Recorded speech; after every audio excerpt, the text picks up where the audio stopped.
네, 다 같이 우리 성경을 들고 일어서시기 바랍니다. 네, 성경을 들고 일어서시기 바랍니다.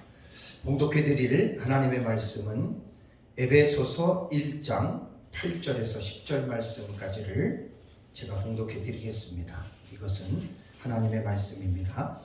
이는 그가 모든 지혜와 총명을 우리에게 넘치게 하사 그 뜻의 비밀을 우리에게 알리신 것이요 그의 기뻐하심을 따라 그리스도 안에서 때가 찬 경륜을 위하여 예정하신 것이니 하늘에 있는 것이나 땅에 있는 것이 다 그리스도 안에서 통일되게 하려 하심이라. 아멘. 네, 앉으시기 바랍니다.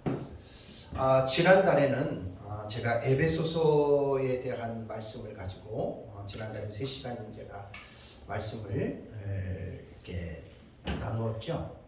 말씀을 나눴는데 우리 교회에서 지금 에베소서 주의 설교를 하는 중에 또 에베소서에 담겨 있는 또 의미가 너무나 또 놀랍고 깊어서 제가 이제 지난달에 했고 이번 달에도 에베소서를 한 달을 제가 더 하려고 합니다. 그동안에 저희 교회에서는 이제 에베소 5장에서 제가 이제 이번 주에 14절까지 이제 에베소서를 주의 설교를 했거든요. 너무너무 중요한 내용들이 많이 있기 때문에 이번 달에도 에베소서를 지난달에 이어서 함께 좀 은혜를 나누려고 합니다. 제가 아직 목이 아직 풀리질 않았어요. 그래서 지금 목이 조금 듣기가 거북하신데 그러더라도 좀 양해해 주시기 바랍니다. 제가 1월 달에 첫 시간에는 에베소서에 나타난 교회에 관련된 구절들을 21구절인가 제가 말씀을 드렸죠. 그죠? 그러니까 대략적인 이제 내용들이고 그 내용을 깊이 있게 이제 우리가 연구해서 이제 본문을 설교를 하면 상당히 이제 많은 시간이 걸리죠.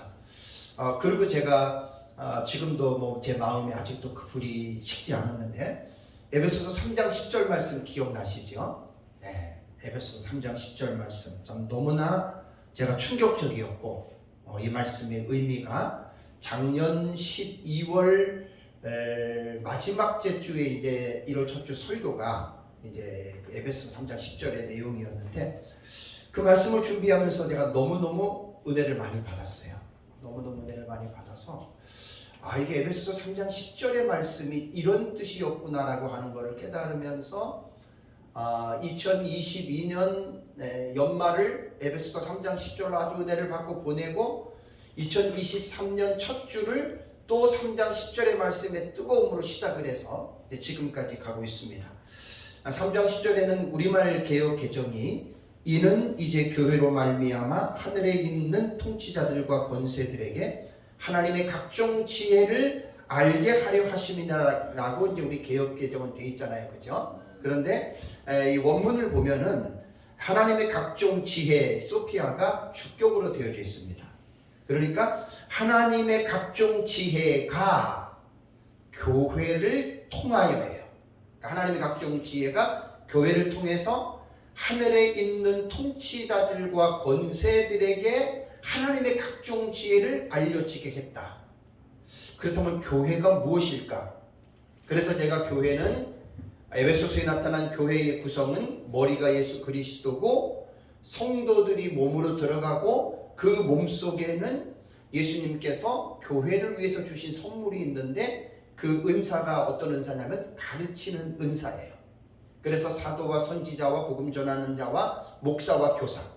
그러니까 로마서에는 8가지가 나오고 7가지가 나오고 고린도전서에는 제가 10몇 가지 나온다 그랬잖아요. 은사의 종류가.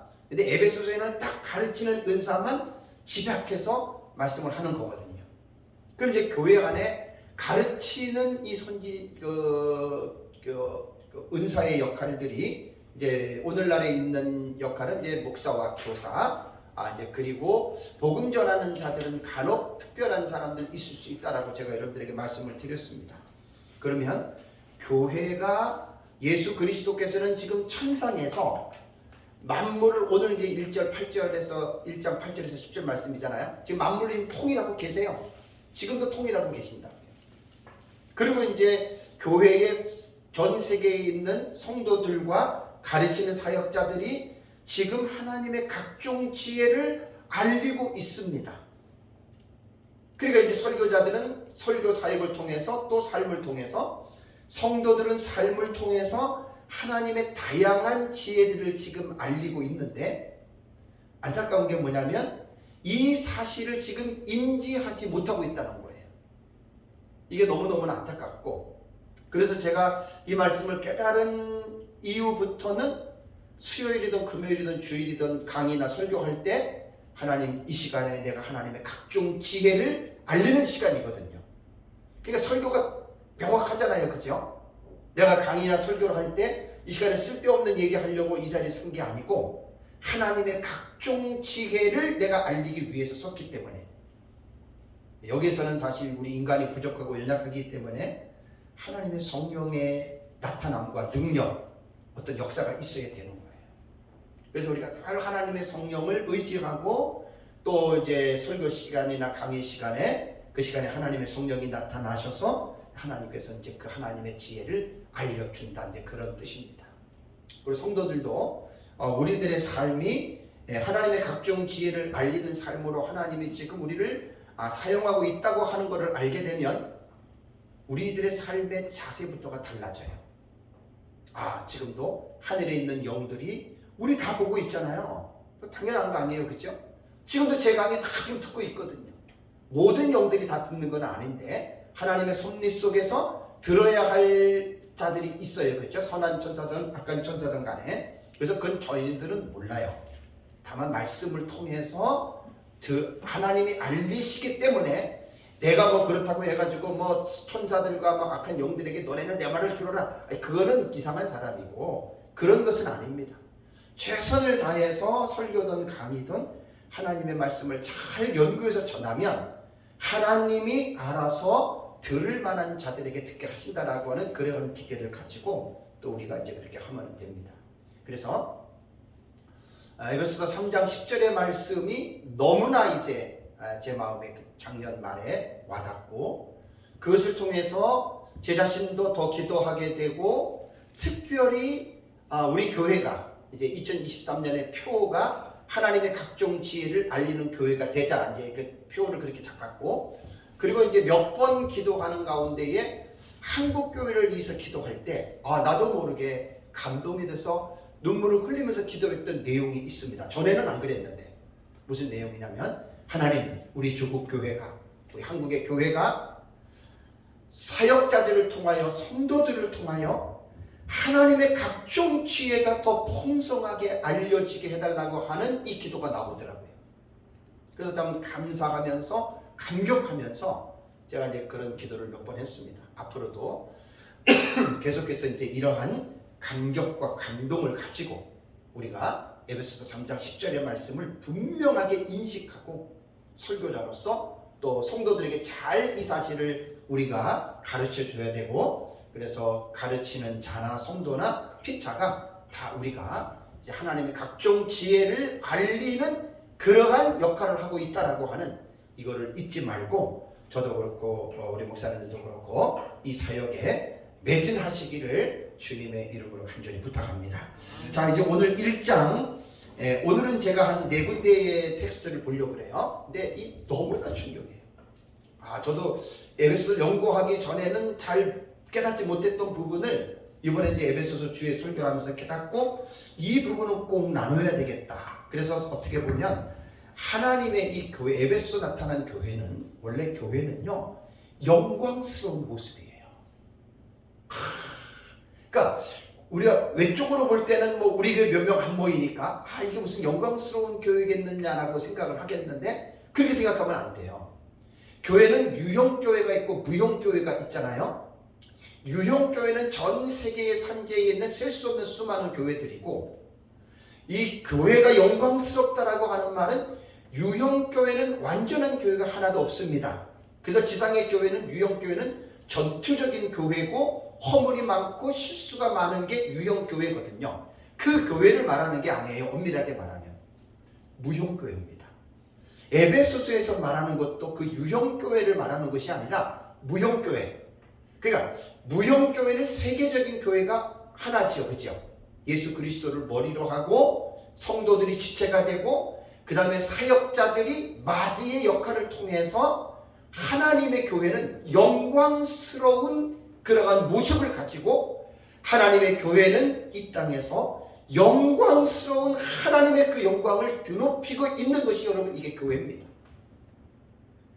그래서 우리 교회 몇 명 안 되는 우리 교회 모습을 보고 우리가 주눅들 필요도 하나도 없고요.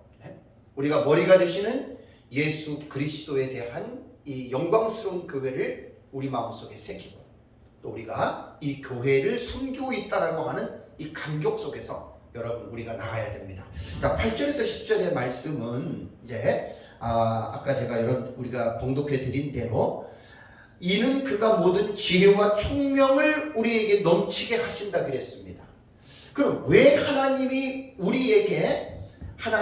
모든 지혜와 총명을 넘치게 하십니까? 9절을 보면 그 뜻의 비밀을 우리에게 알리기 위해서입니다. 그러니까 하나님의 뜻의 비밀을 알기 위해서는 지혜와 총명이 우리에게 주어지지 않으면 하나님의 비밀을 알 수 없습니다. 그런데 이 하나님의 뜻의 비밀은 그리스도 안에서 정해진 것이에요. 그리스도 밖이 아니라 그리스도 안에서 때가 찬 경륜을 위하여 예정하신 것이니라. 이 경륜이라고 하는 단어 제가 오늘 좀 설명을 하려고 합니다.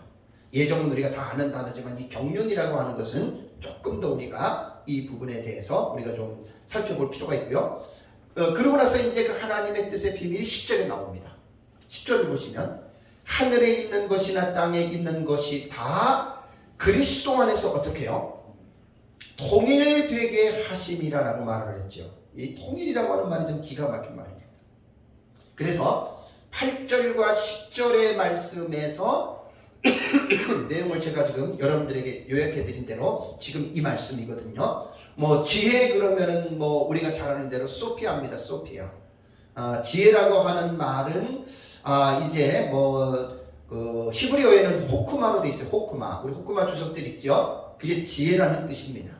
그래서 이 소피아라고 하는 단어는 신약 성경에 51번이 나오는데 골로새서 1장 9절, 에베소서 1장 8절에서 우리가 지금 사용하고 있는 이 말씀드린 이 부분에서는 하나님의 뜻에 대해서 설명할 때 이 지혜를 썼고요. 그 다음에 이제 가치 있는 행위, 우리가 하나님에 대해서 알 수 있는 그러한 부분들을 말을 할 때 이 소피아라고 하는 이 지혜를 썼습니다.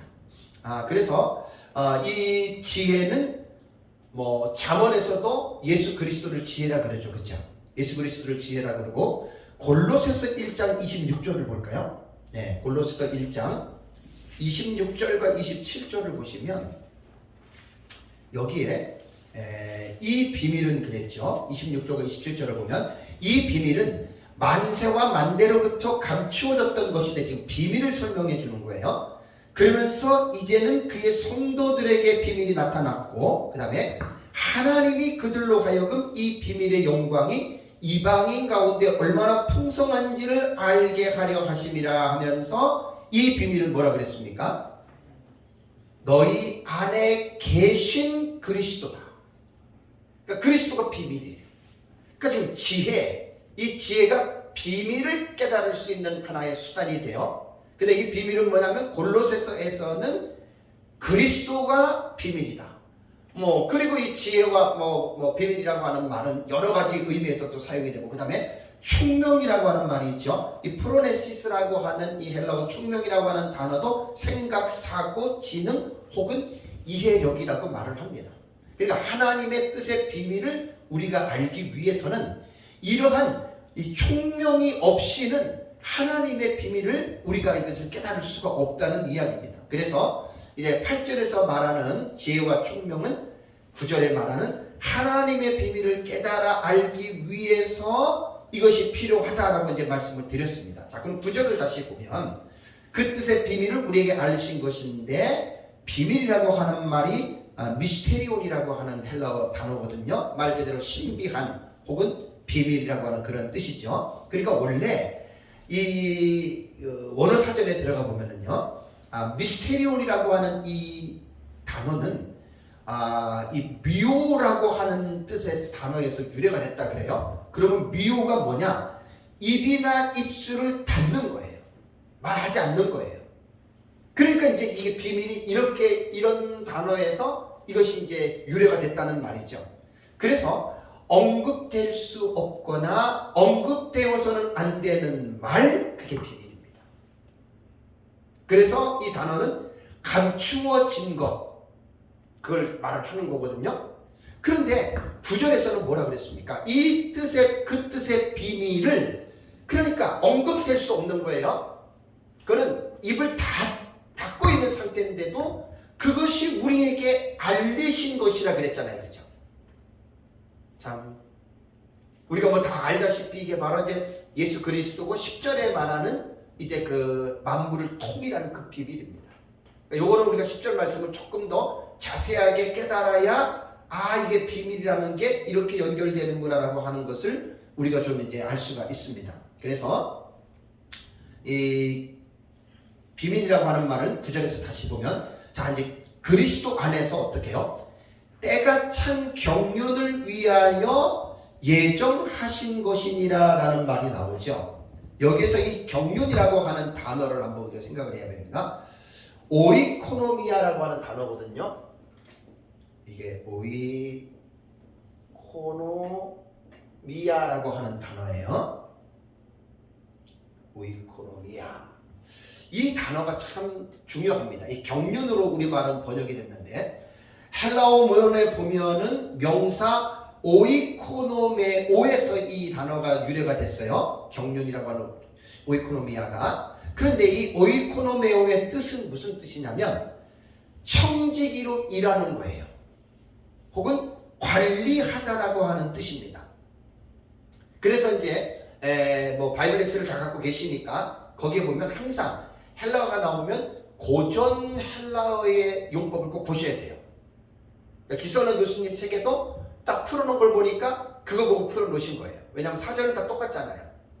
그래서 저도 이제 거기서 조금 더 내가 좀 자세하게 내가 좀 풀어냈는데, 자 보면은 처음에 이 오이코노메오라고 하는 이 단어는요, 본래는 가정을 관리하는 것, 가정을 다스리는 것을 경륜이라고 하는 오이코노메오라고 하는 단어를 썼다는 거예요.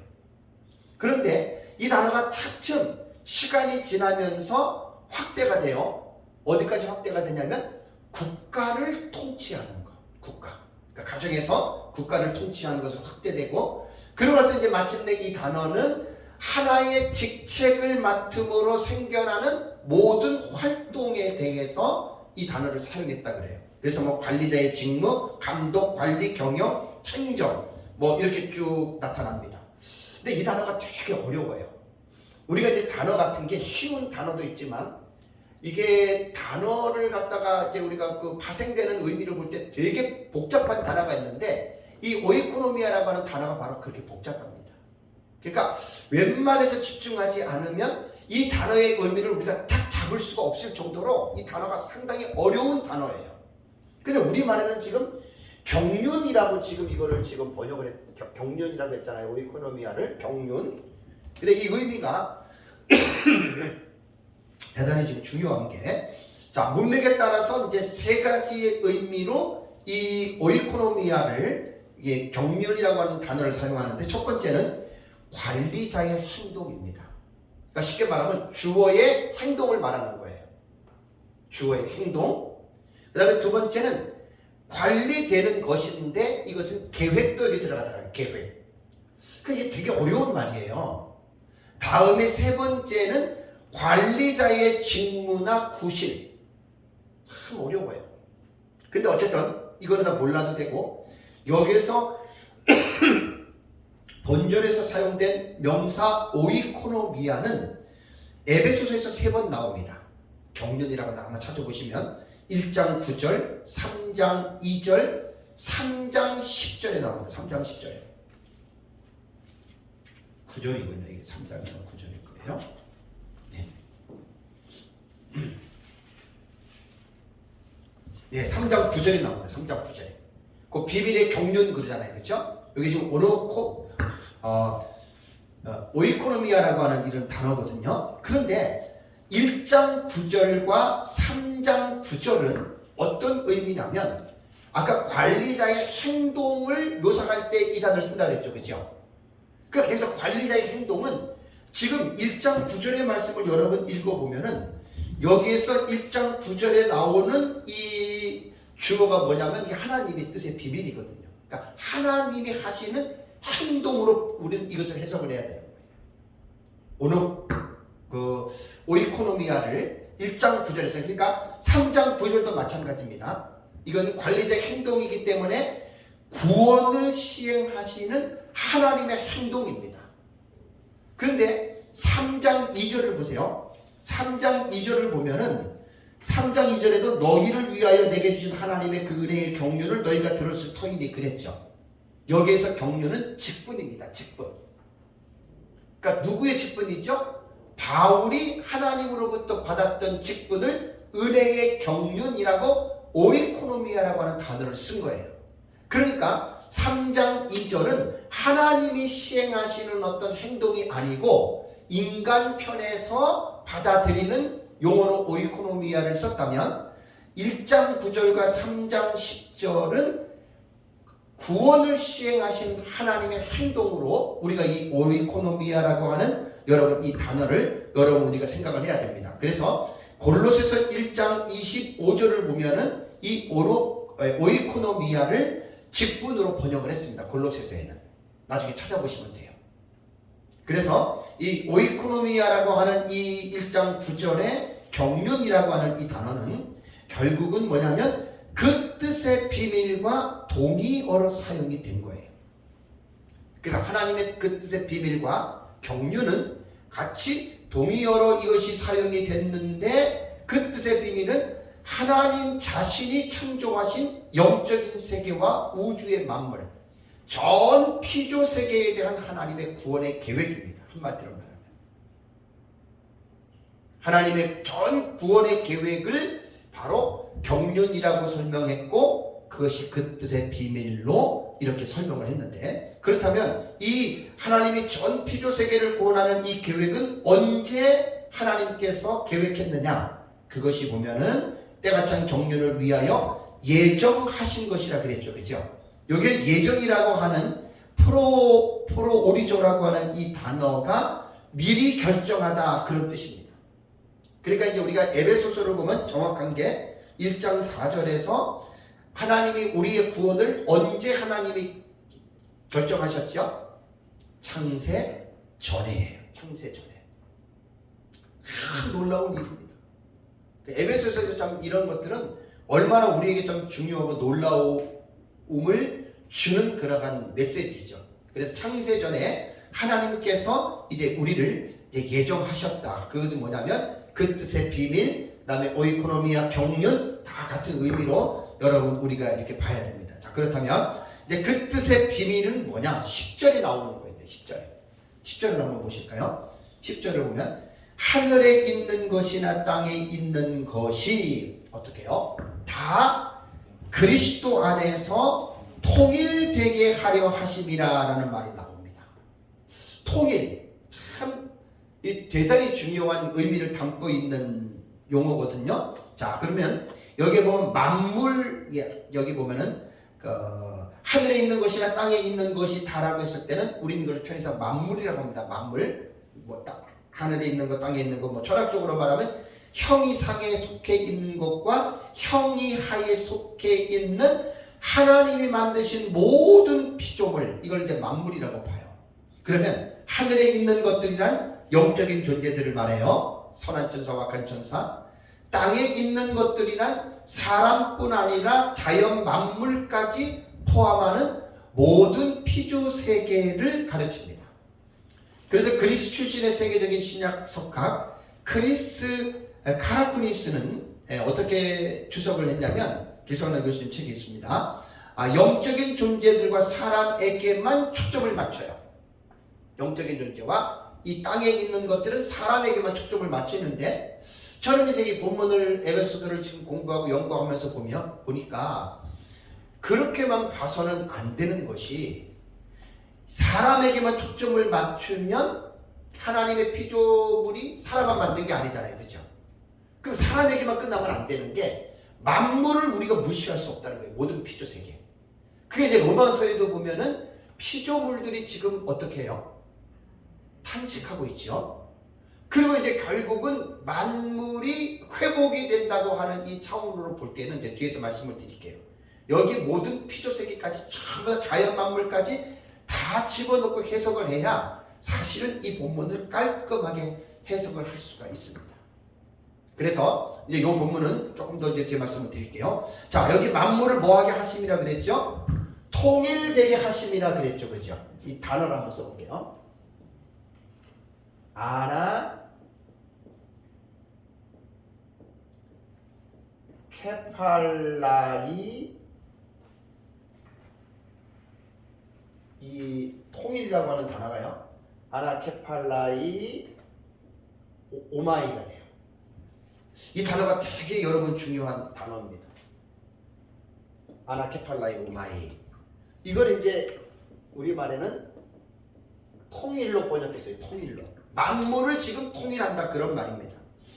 원래 이제 이 단어는 아나케팔라이 오마이는 신약 성경에 딱 2번 나와요. 2번 나오는데 이 단어는 원래 헬라어에서도 잘 사용되지 않는다 그래요. 그래서 문학 외에는 이거는 잘 알려지지 않는 어떻게 보면 고급 언어예요. 고급 단어거든요. 그런데 신약 성경에 2번이 나오는데 뜻은 이런 뜻입니다. 요약하는 거예요. 요약. 무엇을 요약하는 거. 그 다음에 혹은 종합적인 합계를 내는 거예요. 혹은 결론을 내리고 반복하다라고 하는 이런 말인데 금방 와닿지 않아요. 그 하늘에 있는 것과 땅에 있는 것들을 우리가 뭐 결론을 내린다, 뭐 요약한다, 금방 이렇게 마음에 와닿지 않죠, 그죠? 그러니까 통일이라고 하는 말이 제일 우리 마음에 와닿아요. 그러니까 아마 제가 볼 때는 성경 번역학자들이 이 본문을 번역할 때 되게 제가 볼 때는 고민했을 것 같아요.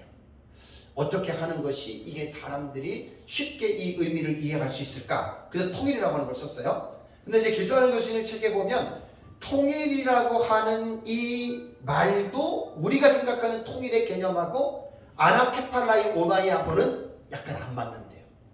근데 사실 뭐 이거는 제가 볼 때는 뭐 이거는 저도 깊이 있게는 이 본문을 내가 들어갈 수 없고 그래서 그냥 통일이라는 말로써 우리가 이제 이 본문을 살펴본다면 충분히 이제 이런 면에서는 우리가 좀 이해하는데 좀 불편함은 없을 것 같아요. 그래서 이 아나케팔라이 오마이가 신약성경 어디에 사용이 됐냐면 로마서 13장 9절에 사용이 됐습니다.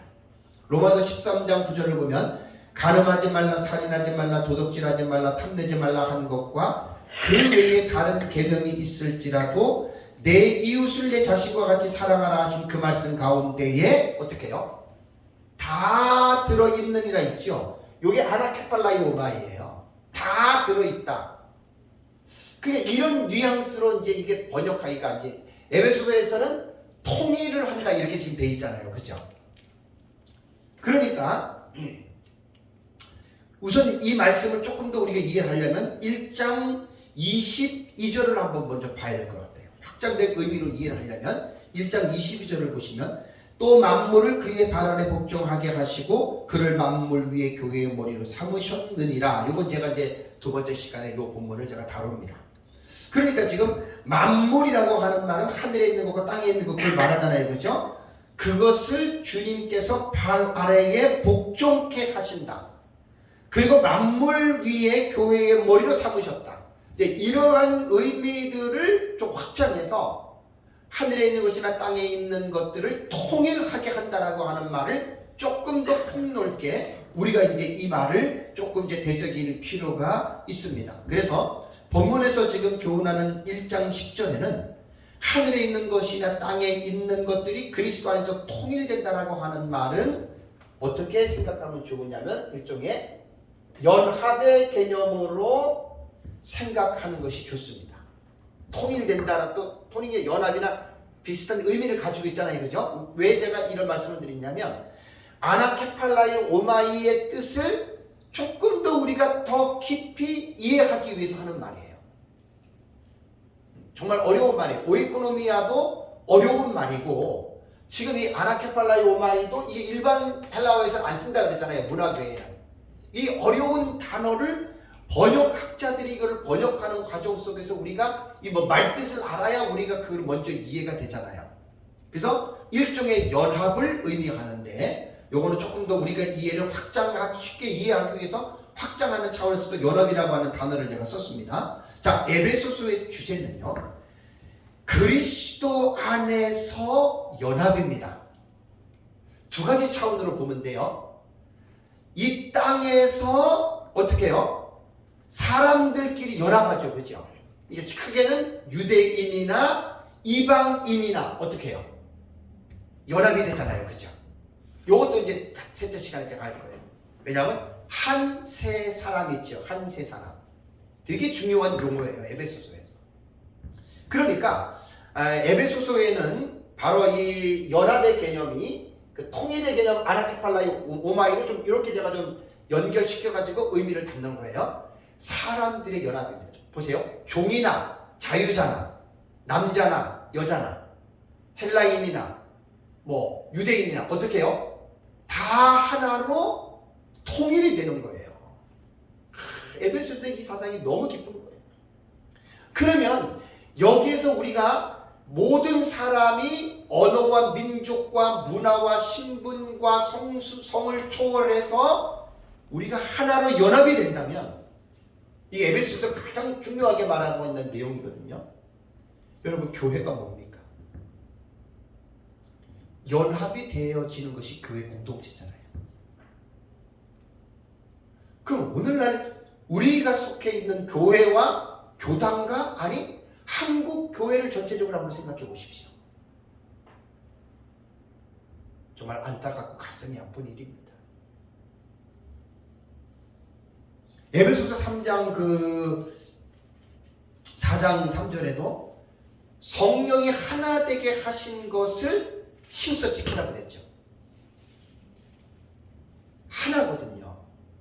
근데 이제 교회 안에서 지역별로 나눠지고 학벌로 나눠지고 재산별로 나눠지고 뭐 다 그런 것은 아닌데 은연중에 이제 그럴 수가 있잖아요. 정말 가슴 아픈 일입니다.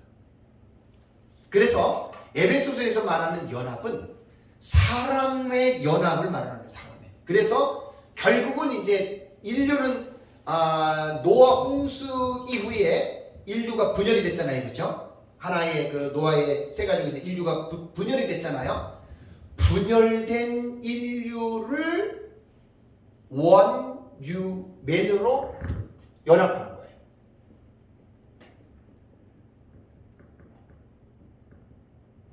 한 세 사람. 너무 멋있는 말이에요. 그러니까 하나님이 교회라고 하는 그리스도 안에서 그리스도를 통하여 교회라고 하는 하나의 새로운 사람, 새로운 공동체를 만든 게 교회예요. 너무 신비한 거예요. 그러니까 교회 안에서는 출신 성분이 필요 없어요. 뭐 어떤 소유의 많고 적음도 이런 것도 이런 사실 필요 없는 거예요. 이게 바로 한 세 사람의 공동체가 에베소서는 그걸 교회라고 말을 하는 거예요. 그래서 1장 10절에는 만물을 지금 통일하는 것. 이게 놀라운 일입니다. 그 시대에 대해서는 제가 뒤에 마지막으로 말씀드릴게요. 다음에 두 번째는 사람만 연합으로 끝나는 것이 아니라 두 번째는 그리스도와의 연합입니다. 자, 그리스도와의 연합은 이제 교회를 전제를 제가 말씀드리는 거예요. 자, 1장 22절에도 교회의 머리가 누구라고요? 예수 그리스도죠. 그 다음에 우리의 성도는 뭐죠? 지체죠. 그럼 머리하고 몸하고 떨어지면은 그건 죽은 사람이죠. 그죠? 그러면 우리가 교회 안에서는 뭘 잘 기억해야 되냐면 교회 안에는 눈에 보이는 사역자들인 목사가 있고 그 다음에 몸 지체들인 장로와 성도들이 있잖아요. 그죠? 그러니까 교회의 본질을 보지 못하면 그냥 목사와 성도들 해가지고 이것이 그냥 교회겠거니 생각을 하는데 에베소서에는 교회를 그렇게 말하고 있지 않아요. 교회의 머리가 바로 예수 그리스도다. 그리고 성도는 예수 그리스도의 몸으로서 결국은 예수님과 뭐가 돼 있는 거예요? 연합되어 있는 거예요. 참 우리가 이러한 어떤 깊은 영적인 기본적인 의미를 모르면 그냥 교회를 다니면서 뭐 열심히 나오십시오, 뭐 예배 잘 드리고 뭐 헌금 잘 내고 봉사하고 기도만 하면 된다고 하는데 중요한 건 뭔지 아세요? 목사도 성도도 누구에게 연합되어져 있어야 돼요? 머리가 되시는 예수 그리스도와 연합이 되어져 있어요. 그러면 연합되어져 있는 게 하루에 한 몇 시간 정도만 연합되어 있으면 될까요? 하루에 한 한두 시간 정도면 될까요? 아니죠. 영원히 연합이 되어져 있는 거예요. 그럼 이거를 한번 적용할 때, 설교할 때 이렇게 한번 해보십시오. 우리가 지금 살아가고 있는 게 지금 어떻게 살아가고 있어요? 내 안에 머리가 되시는 그분이 들어와 계시잖아요. 그죠? 그러니까 그분과 우리는 연합해 있거든요. 사역자든 성도든 우리가 살아가는 삶의 현장 속에서 내가 그분과 연합되어져 있는 것을 늘 우리 자신들이 느끼면서 살아야 된다 그 말이에요. 그래서 이제 그것이 신전 인격이 뭐냐면 코람데오라고 그러잖아요. 코람데오. 하나님 앞에서. 이게 바로 그리스도와 연합이 되어져 있는 것이 분명하게 우리 안에 이 지식적으로도 감성적으로도 감정적으로도 이 부분을 분명히 느끼면서 살아야 돼요. 그래야 사실 우리의 삶이 올바른 삶이 여러분 연출될 수 있는 겁니다. 그러니까 이제 이게 단순한 지식으로만 교회를 생각하고 눈에 보이는 것만 가지고 우리가 자꾸만 교회를 논하면 에베소서에서 말하는 이 연합에 대한 부분을 놓치게 되면 그냥 형식상 그리스도인 아니면 종교인 뭐 그렇게까지 될 수밖에 없다는 거예요. 그러니까 이 연합의 개념을 아주 깊이 있게 생각을 해서 뭐 성도보다도 목사들인 나 자신부터가 우리 자신부터가 하나님과 내가 지금 깊이 연합되어져 있는지 이 부분들을 좀 우리가 생각해야 되고요. 세 번째 연합은 만물의 연합입니다. 만물. 이게 뭐 예수님께서 한 파트만 연합시키는 게 아니라 전체를 지금 통일하는 거예요. 아나케팔라이오마이. 이럴 때는 사실 통일이라고 하는 이 의미를 우리가 잊어버리면 안 돼요. 그렇죠? 연합은 제가 지금 말하는 거는 어떤 하나의 파트별로 연합을 강조를 하는데 이 아나케팔라이오마이는 이럴 뜻 아닙니다. 하나하나에 말한 그 개체가 통일이 되는 거예요. 자, 만물이 통일이 돼야 됩니다. 그래서 바울이 로마서에서 말한 것처럼 지금 피조물이 고통을 당하지요. 탄식하지요. 그 피조물들이 왜 고통을 당하고 탄식을 하면서 피조물들이 뭘 지금 기다려요? 하나님의 아들들이 나타나기를 지금 학수고대하고 기다리고 있죠. 근데 우리 눈에는 지금 피조물 멋있네. 우리 이거밖에 못 보죠. 근데 바울은 피조 세계를 보면서 피조 세계가 함께 고통하고 탄식하고 있음을 바울의 눈에는 보인 거예요. 바울이 시력이 좋아서 보인 게 아니고 영적인 그 안목이거든요. 그러니까 지금 피조물들까지 함께 고통을 하고 있다. 그렇다면 문제는 뭐냐면 이 피조물은 만물은 그럼 하나님이 쓸모없는 것이냐? 그 전혀 뭐 상관이 없고 인간만 중요한 것이냐? 저는 그렇게 안 봅니다. 앞에 제가 크라구니 구스라고 하는 그 신학자는 에베소서에서 영들과 인간들에 대한 연합만을 말했다 그랬는데 저는 여기서 만물을 제가 꼭 집어넣고 싶어요. 만물 꼭 들어가야 돼요. 그래서 만물도 하나로 완전하게 하나님이 예수 그리스도께서 통일하신다라고 하는 이 부분을 우리는 꼭 기억을 해야 됩니다. 그렇다면 만물을 그리스도 안에서 통일한다라고 하는 이 사건은 어떻게 된 것일까요? 시작이 됐을까요? 아니면은 완성이 됐을까요? 이 부분을 분명하게, 요거에 지금 전에 제가 늘 말씀드렸잖아요. 하나님의 나라의 개념에서 already but not yet이라고 하는 이미 이루어졌어요. 그러나 아직은 아니에요. 이게 지금 에베소서에서 몇 가지를 요 구도로 지금 살펴봐야 돼요. 1장 10절도 마찬가지입니다. 자, 만물을 통일하게 하려 하심이라고 말했죠. 만물의 통일은 already예요. 이미 시작이 됐어요. 어떻게? 예수 그리스도께서 십자가에서 죽으시고 부활하시고 승천하시고 하나님 보좌 우편에 앉으셨지요. 만물의 통일을 시작하신 겁니다. 우리가 예수님이 지금 하나님 보좌 우편에서 앉아서 뭐하고 계실까? 말씀을 모르는 사람은 그냥 앉아 계셔라고만 말하겠지만, 그분이 지금 하나님 보좌 우편에서 만물을 지금 통일을 2000년 전에 시작했고, 지금 만물을 통일하고 계십니다. 놀라운 일입니다. 이게 에베소서에서 지금 읽어낼 수 있는 거예요.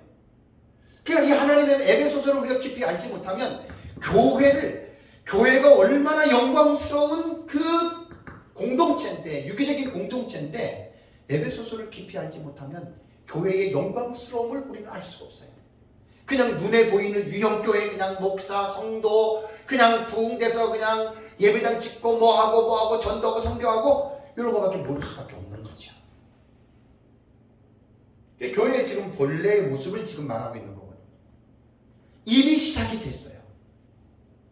그리고 지금 그리스도께서는 하나님 보좌 우편에 앉아서 만물의 통일을 계속 지금 그분이 진행하고 계십니다. 이거를 우리 사역자들이 느껴야 돼요. 전 세계 지금 예수님께서 이걸 이루고 있는데, 여기에는 만물의 회복은 피조물도 집어넣어야 돼요. 영들 다 들어갑니다. 그러니까 예를 들어서 우리가 지금 전도해요, 선교해요. 이게 지금 만물을 통일하고 계시는 중에 결과입니다. 열매입니다. 그게. 그러니까 우리가 교회가 막 부흥해야 되고 전도해야 되는 게 단지 우리 교회만 부흥되고 우리 교회만 성장하는 이런 개념보다도, 예수 그리스도께서 지금 1장 10절에 하늘에 있는 것이나 땅에 있는 것이 다 그리스도 안에서 통일되게 하려 하심이라라고 하는 10절의 말씀이 이렇게 중요하다라고 하는 말이에요. 지금 통일하고 있는 중입니다. 통일하고 있는 중에 저와 여러분들이 지금 조금이나마 우리가 그 일을 지금 하나님은 우리를 통해서 사용하고 계시는 거예요. 여러분 놀랍지 않습니까? 내가 무엇이 관대, 그죠? 이게 좀 엄청난 그 교회에 관한 지금 이거 플레임이고 마스터 플레임이거든요. 이 일을 하기 위해서 하나님은 전 세계적으로 이제 사역자들, 성도들 돼서 그들을 통해서 지금 하나님이 이 일을 하고 있다. 그렇다면 만물은 지금 진행하고 있는데, 그러나 아직은 완성이 아닌데, 그렇다면 만물의 통일은 완성이 되는 날이 있을까요? 없을까요? 반드시 있습니다. 시작했으면 끝이 있습니다. 그렇다면 이제 우리의 관심은 만물의 이 통일, 만물의 지금 하늘에 있는 것이 땅에 있는 것을 지금 그리스도 안에서 통일을 하게 하는데, 언제 이것이 완성이 되느냐? 만물의 완전한 회복은 이게 바로 종말론적인 주제예요. 제가 에베소서를 연구를 하면서 종말론을 모르는 사람들은 여기까지 말하고 딱 끝납니다. 그냥 종말론적으로 이렇게 끝나는데, 우리는 어떻게 해요? 화나잖아요. 얼마나 기쁘고 제가 감격했는지 몰라요. 종말적인 주제로 볼 때 우리 역사적 전천년으로 종말 신학을 갖고 있잖아요. 역사적 전천년 종말 신학 입장으로 볼 때 예수님께서 재림하시면 그게 끝이 아니에요. 세상 심판 받죠. 그리고 이 땅에 천년왕국이 이루어지죠. 천년왕국이 이루어지고 천년왕국이 완성되는 게 아니에요. 천년왕국도 유한한 왕국이기 때문에 천년 동안 이 세상에 지속되다가 천년이 되면 딱 천년왕국이 종국이 옵니다. 그리고 나서 계시록 20장 10절을 보면은 하나님께서 마귀를 잡아가지고 유황불 붙는 곳에 집어넣지요. 그 마귀가 최후의 심판은 거기 받는 그때 나오는 거예요. 그때. 그래서 창세기 3장 15절에 여자의 후손이 뱀의 머리를 상하게 한다. 쉬프인가요? 히브리어. 그게 뭐냐면 아주 박살내는 거예요. 뭉개버리는 거예요. 그게 저는 계시록 20장 10절로 봅니다. 딱 그것으로 사탄은 영원히 지옥불에서 나오지 못하고 영원히 심판받는 그때가 여자의 후손이 뱀의 머리를 완전하게 상해하는 사건으로 우리 역사적 전체는 그렇게 우리는 해석을 합니다. 그리고 나서 이제 부활과 크고 힘보다 심판을 통해서 오른쪽과 왼쪽으로 갈라지잖아요. 그리고 오른쪽에 있는 자들이 영생을 얻으라라고 마태복음 25장 양과 염소의 비유 말처럼 그 사람들이 계시록 21장 22장의 새 예루살렘 성에 들어가는 거예요. 그때 만물의 통일은 그때 완성되는 겁니다. 참 할렐루야죠.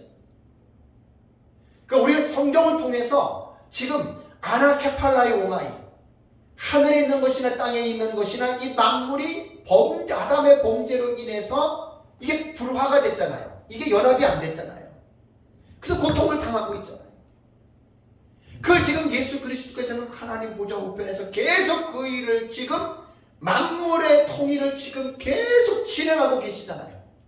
계속 진행하다가 언젠가는 반드시 끝나는 날이 옵니다. 이게 마지막 완성입니다. 특히 이제 말세 지말이라고 그러잖아요. 종말론적인 개념으로서 예수님이 오시면서 말세가 시작이 됐습니다. 말세가 카운트다운이 된 거예요. 가면 갈수록 지금 2000년이 지났잖아요. 가면 갈수록 어떻게 됐죠? 끝이 가까워지는 거예요. 그래서 말세 지말을 살아가고 있는 우리는 만물이 지금 통일, 그리스도 안에서 아나케팔라이 오마이 통일이 되는 이 과정을 우리는 요한계시록을 통해서 아주 그 비밀을 미스테리언 그 비밀을 우리는 이미 많이 공부를 했습니다. 너무너무 여러분 감사하셔야 됩니다. 단순히 요한계시록만 떨렁 떼내가지고 요한계시록만 아는 게 아니에요. 제가 참 종말론을 15년 전에 깨닫고 나서 참 이 기쁨과 감격은 성경을 연구할 때 특히 마지막 부분에 가면 막 너무너무 내 마음이 막 기쁨이 넘쳐요. 그래서 만물의 통일은 완성될 날이 있습니다. 그럼 우리 이제 종말론에서 우리는 이제 그 부분들을 여러분 우리는 찾아내는 것이죠. 참 너무 여러분 감사하지 않습니까? 예수님 재림 직전에 그 인류의 하이라이트가 예수님의 재림인데 그 예수님의 재림 직전에 하나님께서 어떤 일이 일어날 것인지에 대해서 하나님이 함구하셨겠습니까? 하나님이 아무런 비밀도 성경에 계시해 놓지 않았겠습니까? 계시해 놨죠. 그걸 우리가 요한계시록에 있는 거예요. 그래서 종말론은 제가 신학적 기저를 말했잖아요. 우리 역사적 전천년의 종말론 신학적인 기저는 다니엘서 9장에 나오는 70일의 계시입니다. 종말론 신학의 틀이 거기서 시작이 돼요. 거기서 시작돼요. 그래서 70일의 계시에서 남은 한 일회가 예수님 재림 직전에 한 일회인 7년으로 우리는 해석을 합니다. 세대주의도 7년으로 해석하지만 역사적 전천년과 세대주의는 해석의 방법이 전혀 다릅니다. 틀은 같아도 많이 다릅니다. 이거를 우리가 강조를 해야 돼요. 모르는 사람들은 착각을 하잖아요. 역사적 전천년이나 세대주의나 같은 게 아니냐라고 하는데 다릅니다. 이걸 꼭 저는 이 얘기만 나오면 막 높아심에서 막 제가 자꾸만 얘기를 하는 거예요. 왜냐하면 모르는 사람들은 100% 오해합니다. 우리 역사적 전천년이 한일에를 쓴다 그러면 이거 세대주의 아니냐고 오해를 하니까 저는 자동적으로 튀어나와요. 자동적으로. 그거 아닙니다. 여러분. 그런 거를 정확하게 명시하지 않으면 또 구체적으로 말씀하지 않으면 대충 알고 있는 사람들은 오해를 한단 말이에요. 그래서 그 한일의 기간 동안에 일어나는 어떤 그 놀라운 사건들이 우리는 계시록 6장부터 19장에 나타난 이 내용을 우리는 보잖아요. 그죠? 그래서 6장에서 19장까지의 사건들이 약 44가지 정도의 사건이 그 안에 기록이 되어져 있어요. 그래서 그 44가지 사건을 우리는 기록된 순서대로 우리 보는 게 아니라 그 44가지의 사건을 우리는 연대기적으로 우리는 그 사건을 우리가 지금 보고 있는 거예요. 그래서 지금 작년 12월 달까지 제가 요한계시록 독법을 작년에 2월 달부터 강의를 했잖아요. 그죠? 4월부터 강의하고 10월에 독법은 마치고 11월 달, 12월 달은 그렇다면 우리가 보는 역사적 전천년 입장에서 요한계시록은 어떻게 보느냐? 제가 마구잡이라고 안 했어요. 우리는.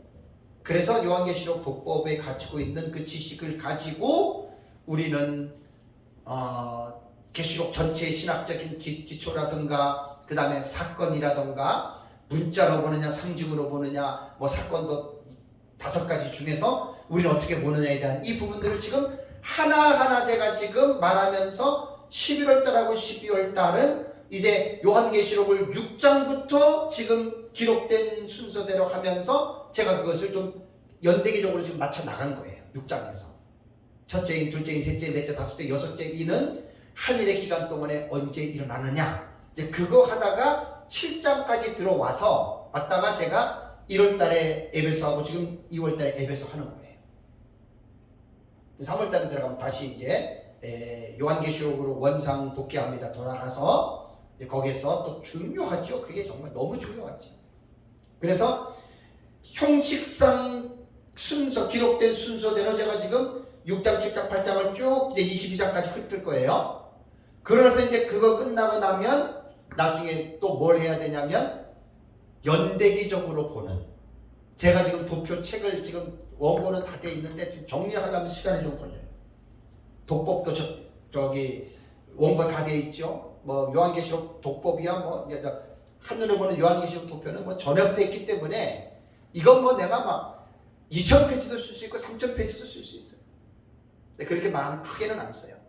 좀 간략하게 하려고. 왜냐하면 이번에 쓰는 요한계시록 도표 책은 일반 성도들이 보아서도 알 수 있을 정도로 그렇게 제가 쓰려고 해요. 왜냐하면 그런 책이 필요해요.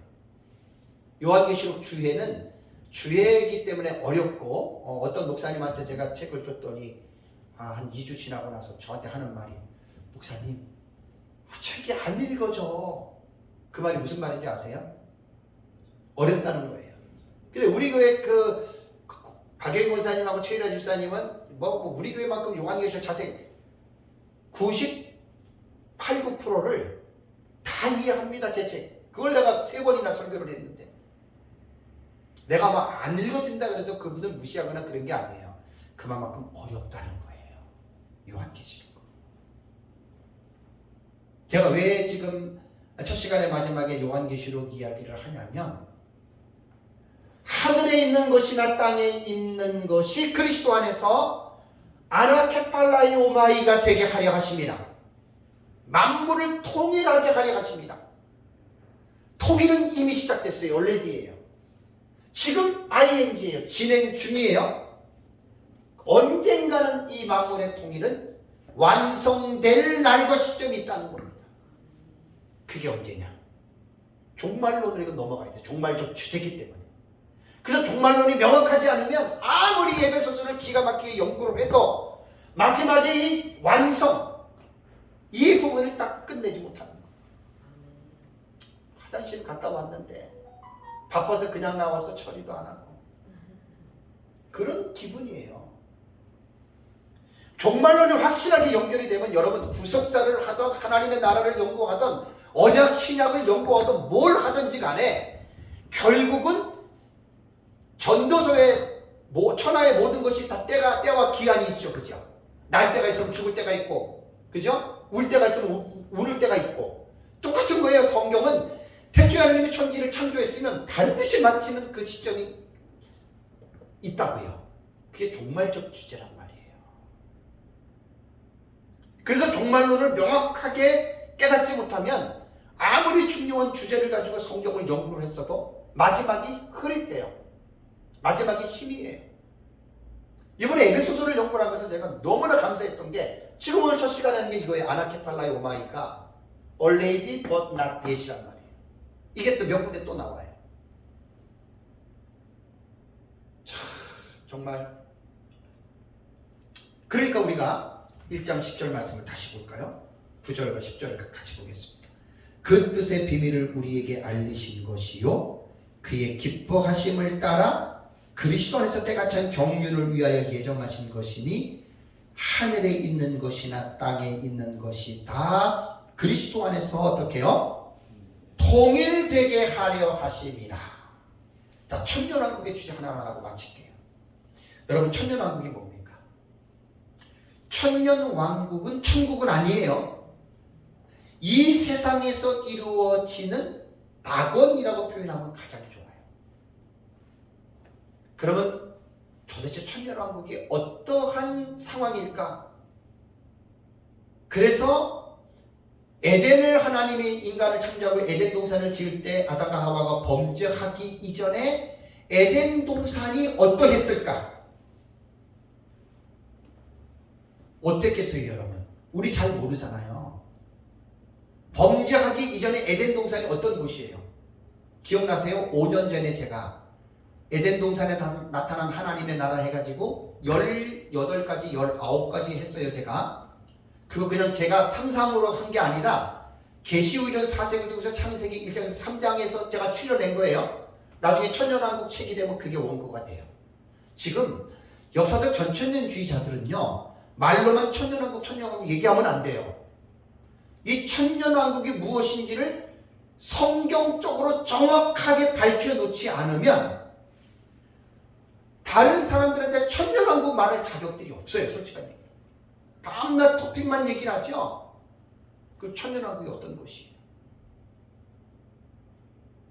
그래서 예수님께서 재림하시고 이 세상을 심판하는 것은 없어지는 게 아니에요. 세상을 심판하기만 해요. 그리고 이 황폐가 된 지구를 천년왕국에 있게 하기 위해서 하나님은 다시 새롭게 리모델링 하죠. 그게 1335일의 개념이에요. 불타는 기간은 1290일에 다니엘서 11장 11절. 그 12절에 1335일 동안에 하나님께서 45일 동안 지구를 다시 리모델링해서 1000년 동안 이 땅에 놓는 이 세상은 천국 아니에요. 이 세상이에요. 천년왕국이 끝나고 마귀를 집어넣고 계시록 20장 11절을 보면 어떻게 해요?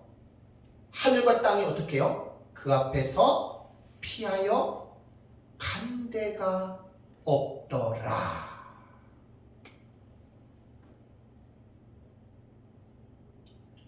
천년왕국 끝나고 하나님이 만드신 이 세상의 지상의 세계는 그때 여러분 없어지는 거예요. 그러면 없어지기 이전에 천년왕국은 어떻게 되느냐? 이사야서 11장에서 어린아이가 독사굴에 손을 넣고 장난해도 독사 물지 않아요. 천년왕국에는 독사가 없어요. 독사가 있어도 독이 없다는 말이에요. 어린 양과 이리가 함께 이끌리고 놀아요. 사자와 곰, 송아지가 같이 여러분 함께 평화스럽게 살아가는 곳이 여러분 그게 천년왕국입니다. 그럼 이 세상에서 언제 그럴 때가 있었나요? 당연히 범죄 이전에는 그랬죠. 아담이 동물들의 이름을 만들고 그 동물들이 범죄하기 전에 살아갈 때는 그때는 동물들이 서로 싸우고 그런 관계가 아닙니다. 하나님이 서로 화평의 관계로 하나님이 만드신 거예요. 아담의 범죄 이후에 땅이 저주를 받고 온 세상이 하나님의 저주를 받아서 약육강식의 세계로 바꿔지면서 사자와 같은 맹금류들은 육식동물이 돼서 서로 약한 종들을 잡아먹으면서 그들이 살아가는 거예요. 여러분, 하나님이 처음에 모든 만물을 그렇게 만드신 게 아니에요. 그래서 우리는 천년왕국에서 뭘 우리는 강조를 해야 되냐면 범죄 이전의 에덴 동산을 하나님이 회복할 것이다. 그래서 여기서 아나케팔라이 오마이는 완성이 천년왕국 끝나고인데 이 땅에서 피조물들과의 관계에 있어서는 하나님이 통일하십니다. 천년왕국에서. 그래서 이제 이사야서 11장에 나타난 이리와 어린 양, 이제 그런 것들이 천년왕국에서 그대로 나는 통일이 된다고 봅니다. 그 피조물들이 그걸 지금 고대하고 있는 거예요. 말씀을 정리하겠습니다. 1장 10절에 하늘에 있는 것이나 땅에 있는 것이나 그리스도 안에서 통일되게 하려 하심이라. 아나케팔라이 오마이, 의미를 조금 이제 좀 느끼시죠, 그죠? 이게 여러분 그렇게 중요한 거예요. 에베소서에서는 이거를 다 알고 있으면은요, 나중에 두 번째 시간에도 말씀을 드리지만 뭐 교회, 여러분 뭐 교회가 뭐 목사가 잘해가지고 뭐 목사가 교회를 이끌어 나가고 대단한 착각입니다. 그건 자기 교회, 인간의 교회고 정말 주님이 머리가 되시고 그 머리에 연합되어 있고 연결되어 있는 교회라면 걱정할 게 하나도 없습니다. 아멘. 이거 이제 다음 시간에 요 비밀을 제가 또 강의를 할게요. 잘 여러분 기억하셔서 우리가 하나님의 말씀을 제대로 알지 못하면 정말 우리 목사도 그렇고 성도도 그렇고 얼마나 많이 헤매는지 모릅니다. 그래서 오늘은 1장 첫째 시간에는 1장 10절의 말씀, 통일이라고 하는 이 개념을 잘 기억하셔서 또 우리가 이런 믿음을 가지고 늘 승리하기 바랍니다. 잠깐 쉬겠습니다.